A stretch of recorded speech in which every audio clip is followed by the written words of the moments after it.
Shalom, salam sejahtera buat saudara-saudaraku yang ada di rumah ataupun yang ada di jalan. Saat ini kita tiba kembali pada pelajaran sekolah sahabat, ya, menjalin persahabatan untuk Allah, sukacita berbagi dalam misinya. Dan hari ini kita tiba pada pelajaran yang ke-8, yaitu melayani seperti Yesus.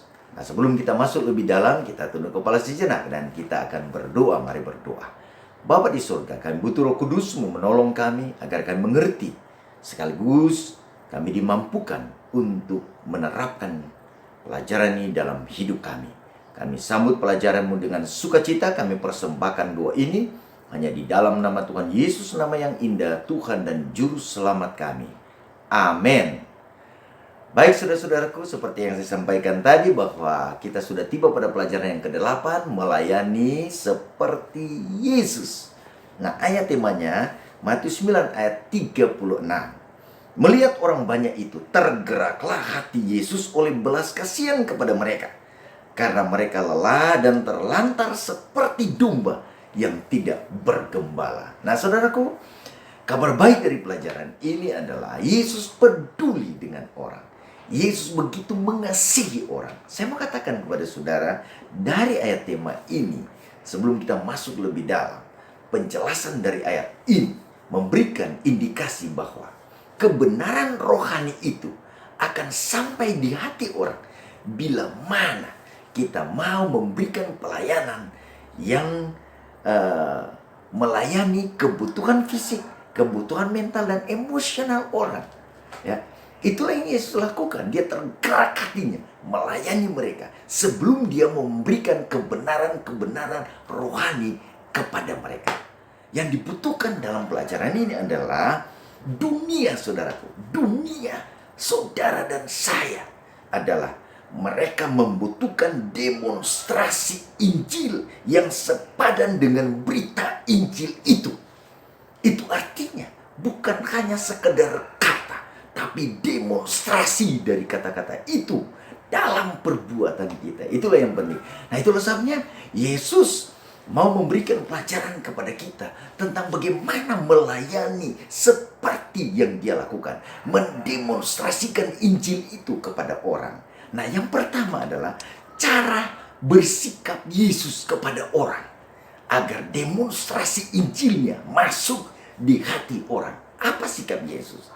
Kalau saudara melihat dalam Lukas pasal 15 ayat 2 dan Matius 9 ayat 13, dia katakan demikian. Ia menerima orang-orang berdosa dan makan bersama-sama dengan mereka. Oh, luar biasa. Orang sedang di zaman itu, orang-orang tidak mau makan bersama dengan orang yang kelihatan berdosa, bahkan nyata melakukan dosa. Tapi Yesus bergaul dengan mereka. Kemudian Matius 9 ayat 13.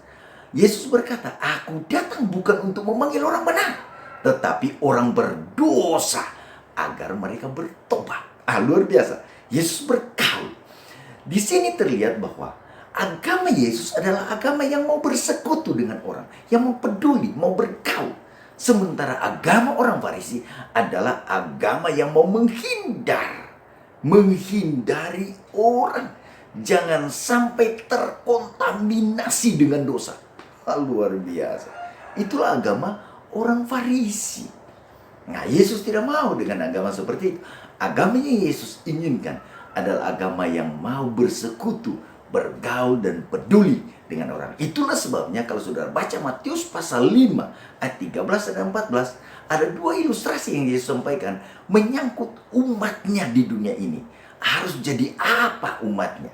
Yang pertama dia sebutkan, hendaklah kamu menjadi garam dunia, dan yang kedua menjadi terang dunia. Garam, saudaraku, sifatnya ya menggarami. Nah, untuk menggarami dia harus dibuang ya di makanan itu sendiri, dia mau sehingga menjadi penyedap di sana. Nah, Yesus mau agar umatnya seperti itu. Ya, bersikap seperti Yesus adalah memaur sehingga orang bisa merasakan enaknya saudara dan saya. Ketika mereka merasakan enaknya, siapa Anda? Terasa enak, orang mau bergaul dengan kita. Kemudian dia katakan, Anda harus menjadi terang dunia. Terang artinya membawa orang dari kegelapan ya, atau yang ada dalam kegelapan kepada terang. Jadi kita menjadi penuntun. Itu maksudnya. Jadi sikap kita adalah menjadi garam, penyedap, membuat orang enak, ya, merasakan enaknya bersama Tuhan. Yang kedua adalah sikap kita adalah menuntun orang dari kegelapan atau dalam kegelapan kepada terang. Itu sikap kita. Kalau kita mau melayani seperti Yesus, harus tunjukkan sikap seperti itu. Yang kedua adalah melayani seperti Yesus adalah memperlakukan orang seperti Yesus perlakukan. Nah, kalau saudara baca dalam Matius pasal 8 ayat 5 sampai 10 dan Markus 12 ayat 34, sudah lihat di sana ada dua hal. Yesus dalam informasi Matius pasal 8 ayat 5 sampai 10, Yesus memberi makan kepada 4.000 orang waktu itu. Nah, saudaraku, kabar baiknya adalah ini, ya. Perlakuan yang Yesus tunjukkan adalah, ya, Yesus membuat mujizat, ya, 7 ikan dan 7 roti dan beberapa ikan, ya. Ini informasi dalam Matius pasal 8. Apa yang Yesus mau nyatakan di sini? Yesus mau agar potensi yang saudara miliki harus ditunjukkan kepada orang. Apa potensi yang sudah miliki? Sudah punya Yesus itu, ya, sudah mampu melakukan hal yang ajaib, yang spektakuler untuk kemuliaan bagi Tuhan. Tunjukkan itu, ya. Minta sama Tuhan, tolong saudara dan saya untuk lakukan itu, dan orang akan tertarik. Itu luar biasa. Kepedulian yang sudah tunjukkan lewat mujizat itu luar biasa. Orang bisa terkesan siapa Tuhan saudara. Tentunya ini perlu dengan doa dan puasa. Yang kedua, ya, yang Yesus mau agar saudara menunjukkan perlakuan seperti yang Yesus tunjukkan adalah cara ketika Yesus bertemu dengan seorang Farisi dalam Matius pasal Markus 12 ayat yang ke-34. Ya, dalam pandangan banyak orang mungkin ini membosankan ketemu dengan orang Farisi. Ada banyak debat-debat yang dia mau nyatakan, ditunjukkan kritisi-kritisi yang dia buat bagi Yesus. Mungkin juga saudara dikritik, tapi kemana Yesus memperlakukan orang seperti itu? Saudaraku, orang yang menjengkelkan, ya. Tetapi Yesus katakan demikian kepada orang Farisi itu. Kalau sudah baca Matius pasal 12 ayat 34, apa yang dikatakan? Ya. Maksud saya ahli Taurat, ya. Yesus berkata kepada mereka, engkau tidak jauh dari kerajaan Allah. Oh, saudaraku, luar biasa. Hal yang mungkin menjengkelkan hati kita, menjengkelkan hati Yesus. Tapi Yesus katakan, dia katakan demikian, engkau tidak jauh dari kerajaan Allah. Dia memberikan kata pengharapan kepada orang itu. Kadang kita, perlakuan kita kepada orang yang menjengkelkan hati kita, oh, kita keluarkan kata-kata amarah, kata-kata hujatan barangkali. Tapi Yesus dia katakan, oh, engkau tidak jauh dari kerajaan Allah. Inilah cara melayani Yesus. Kata-kata kita haruslah kata-kata yang membuat orang semangat dengan Tuhan. Itulah sebabnya dalam Kolose 4 ayat 5 dan 6 kalau saudara baca, dia katakan kata-katamu haruslah kata-kata yang penuh kasih, jangan hambar, dan tahu bagaimana berkata pada orang dengan benar. Saudaraku, luar biasa. Inilah nasihat-nasihat yang Yesus inginkan kita lakukan bila mana kita mau melayani seperti Yesus melayani. Itu luar biasa. Kenapa? Karena pelayanan kita adalah menyembuhkan orang. Nah, kesembuhan yang Yesus maksud itu kesembuhan adalah kesembuhan yang lebih dalam maksudnya. Apa dalamnya, saudaraku? Inilah kabar baiknya. Ini yang terpenting. Yesus mau peduli dengan kebutuhan fisik mereka, kebutuhan mental, emosional mereka. Tetapi yang terpenting bagi Yesus adalah penyembuhan rohani mereka. Apa penyembuhan rohani itu? Yaitu, ya, Yesus mau terjadi rekonsiliasi dengan Tuhan. Kita ini adalah orang berdosa. Kita terputus hubungan kita dengan Tuhan. Bahkan Roma pasal 3 yang saya sampaikan pada pelajaran yang sekolah sahabat yang lalu, katakan bahwa kita semua telah berdosa. Ini perlu disadari. Dan kita perlu buat rekonsiliasi dengan Tuhan. Perlu buat perdamaian dengan Tuhan. Dan ini perlu kita sadari, ya. Kita penuh dengan dosa, kita perlu datang pada Tuhan. Inilah kesembuhan yang utama. Itulah sebabnya kalau saudara baca, ya, dalam Matius pasal 9, kalau saudara baca Matius pasal 9, ya, ketika Yesus menyembuhkan orang lumpuh itu, dia sebutkan pertama adalah dosamu sudah diampuni. Itulah yang Yesus tahu kebutuhan utama dari orang. Bukanlah kebutuhan fisik, walaupun itu penting. Kebutuhan lahiriah kita itu penting. Tapi yang terpenting adalah, ya, menjalin hubungan dengan Tuhan. Jangan sampai putus. Memang kita sudah putus ketika jatuh ke dalam dosa. Tetapi, ya, kita bisa dihubungkan kembali dengan Tuhan bila mana kita mau datang kepada Tuhan. Ini yang terpenting. Rekonsiliasi ini yang penting. Ya, jadi kalau saudara melayani orang, kebutuhan mereka, kebutuhan fisik, saudara boleh membawa mungkin sembako kepada orang itu. Tapi kalau orang itu tidak dibawa kepada Yesus, ini masih belum lengkap.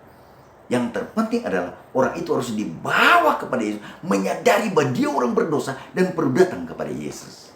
Yang kedua, yang perlu saudara sembuhkan, ya, kebutuhan orang yang terpenting adalah dia perlu juru selamat.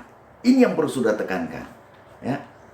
Ketika saudara mau datang membawa orang kepada Yesus, saya mengatakan pemenuhan kebutuhan fisik lahiriah itu penting, boleh saja. Bahkan saudara boleh menyembuhkan orang dari sakit. Tetapi saya mau katakan, walaupun dia sembuh dari sakit, pada akhirnya juga dia akan mati. Lazarus disembuhkan oleh Tuhan, tetapi dibangkitkan juga dari kematian. Tetapi dia mati juga, kan? Itu yang perlu kita sadari. Ketika kita memenuhi kebutuhan fisik orang, kebutuhan lahiriah mereka, saya mau katakan, orang itu tetap juga akan mati. Nah, kebutuhan orang yang terpenting adalah dia perlu juru selamat. Kalau saya mati nanti, apakah saya punya juru selamat? Kabar baiknya yang saudara mau sampaikan, bahwa Yesus sudah mati untuk mereka. Yesus sudah mati untuk saya. Yesus sudah mati untuk saudara. Dia telah menjadi jembatan menghubungkan saudara. Ya, kita ada dalam jurang kematian, tapi Yesus membuat jembatan. Kita boleh melalui jurang kematian itu menuju kepada kehidupan yang kekal. Kalaupun kita mati, saya mau katakan, oh saudaraku, kita punya jembatan itu, yaitu Yesus Kristus. Ini yang perlu disadarkan kepada orang, bahwa mereka butuh Yesus. Bila mana mereka tidak sampai pada posisi ini, saya mau katakan, pekabaran kita, pelayanan kita, berulah pelayanan yang Yesus inginkan, yang surga inginkan. Itulah saatnya, saudaraku, kita perlu menyadari ini. Pengajaran, khotbah, dan penyembuhan memang begitu penting. Tetapi yang terpenting adalah, ya, obat Injil yang terpenting adalah kita harus membawa orang, menyadarkan orang bahwa kita memiliki penebus, yaitu Yesus Kristus. Itulah yang terpenting, yang perlu kita sadari. Kita punya Yesus. Sebagai kutipan saya yang terakhir, yang perlu saudara dan saya tahu, ya, kutipan dalam pelajaran sekolah Sabat hari ini disampaikan demikian. Pelayanan Yesus yang tidak mementingkan diri telah membuka hati, menghancurkan prasangka, dan menciptakan penerimaan terhadap Injil.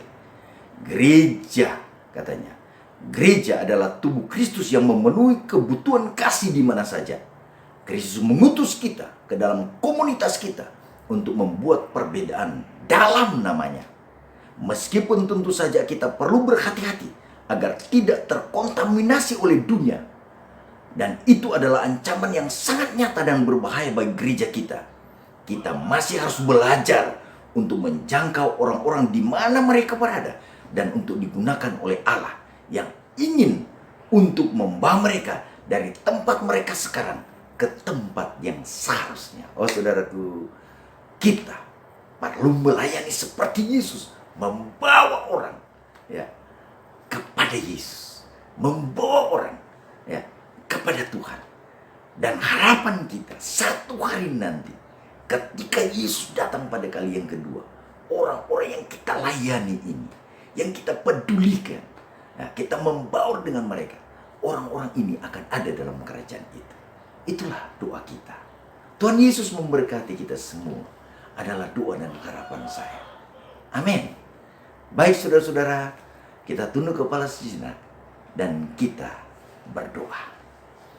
Bapa di surga, terima kasih untuk pelajaran hari ini. Kami mohon Roh Kudus-Mu menolong kami, memberkati pelajaran ini, sehingga pelajaran ini dihidupkan dalam hidup kami. Kami mau melayani seperti Yesus melayani. Terpujilah Engkau Tuhan, ampunkan kami bila selama ini kami belum melakukan yang terbaik untuk Tuhan. Terima kasih karena Tuhan mau menggunakan kami melayani Engkau, dan melayani sesama, dan membawa orang kepadamu. Terima kasih untuk pelajaran ini. Kami persembahkan doa ini hanya di dalam nama Tuhan Yesus, nama yang indah, Tuhan dan Juru Selamat kami. Amin.